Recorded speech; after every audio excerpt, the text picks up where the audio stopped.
Perkenalkan, nama saya Benita Sefanya Nadaksa dari kelas SI 2023C. Di video kali ini, saya akan memaparkan rangkuman materi dan analisis saya mengenai sistem informasi inventaris yang mengalami penurunan performa secara tiba-tiba setelah update terbaru.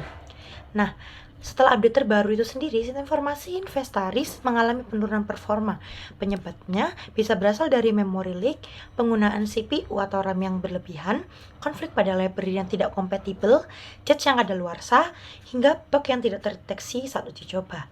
Langkah penanganannya sendiri dapat dimulai dari identifikasi performa database, rollback ke versi stabil, analisis log menggunakan tool seperti ELKastack, melakukan profiling performa, dan regression testing. Nah, yang terakhir, perbaikan dilakukan dengan metode blue-green deployment untuk meminimalkan gangguan. Untuk menguji performa sistem sendiri, kita harus mengetahui nih apakah sistem dapat melayani ribuan pengguna secara simultan.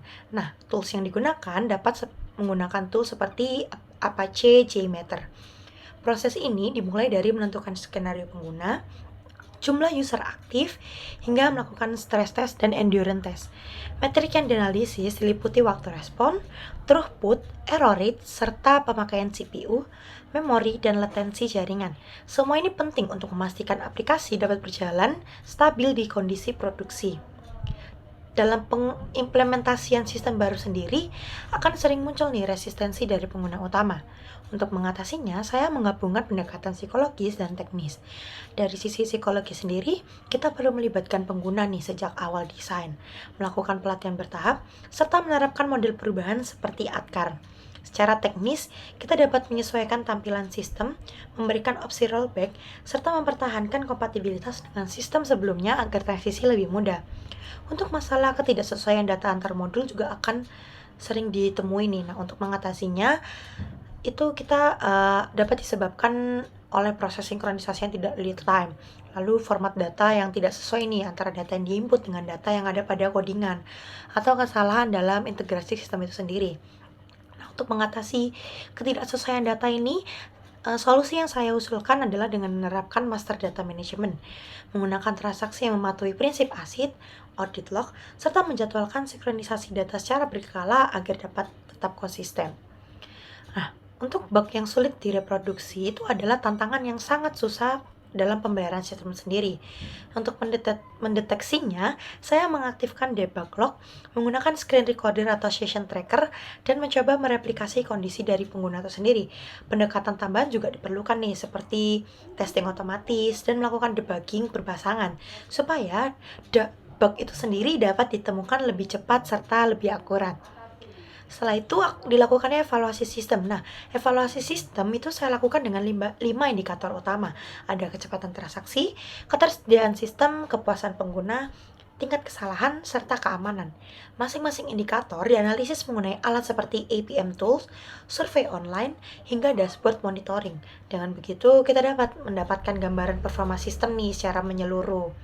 Nah, setelah dilakukan evaluasi, saya merencanakan untuk melakukan UAT atau User Acceptance Testing yang sangat penting untuk memastikan sistem itu sesuai dengan kebutuhan pengguna. Nah, dari UAT sendiri, saya merancang test case berdasarkan tipe pengguna dan berdasarkan proses bisnis. Lalu akan memilih perwakilan dari user untuk mengikuti pengujian yang pertama atau pengujian sebelum dipasarkan ke user secara keseluruhan. Setiap feedback dari user itu sendiri akan dikategorikan berdasarkan jenis dan dampaknya, lalu ditindaklanjuti sesuai prioritas untuk meningkatkan kualitas sistem sebelum diluncurkan secara menyeluruh. Nah, laporan pengujian juga sering dianggap tidak valid karena kurang bukti. Oleh sebab itu, dokumentasi uji itu harus mencakupi ID test, langkah pengujian, input, dan hasil. Serta juga kalau bisa disertakan bukti screenshot serta bukti log. Tools yang digunakan untuk dokumentasi sendiri bisa menggunakan test reel atau X-ray yang sangat membantu untuk menjaga kualitas dan keterlacakan laporan. Nah, perubahan sistem informasi itu sering kita hadapi. Ada juga beberapa tantangan nih, seperti budaya kerja lama, literasi digital yang rendah, hingga komunikasi yang kurang. Solusinya adalah dengan melakukan pelatihan rutin, pendampingan dengan digital ambassador, serta memastikan pimpinan mendukung perubahan secara aktif dan konsisten. Nah, dengan hal ini kita juga dapat memanfaatkan teknologi baru seperti AI serta cloud computing yang membawa dampak besar terhadap proses testing dan implementasi sistem. AI sendiri memungkinkan untuk otomatisasi pengujian, sedangkan cloud memungkinkan pengujian skala besar melalui CI atau CD. Nah, hal itu juga dapat memberikan beberapa tantangan nih, seperti keamanan data, ketergantungan pada vendor, dan kebutuhan skill baru juga harus diantisipasi agar transformasi teknologi dapat berjalan dengan sukses. Sekian presentasi dari saya. Apabila ada salah kata, saya mohon maaf. Terima kasih.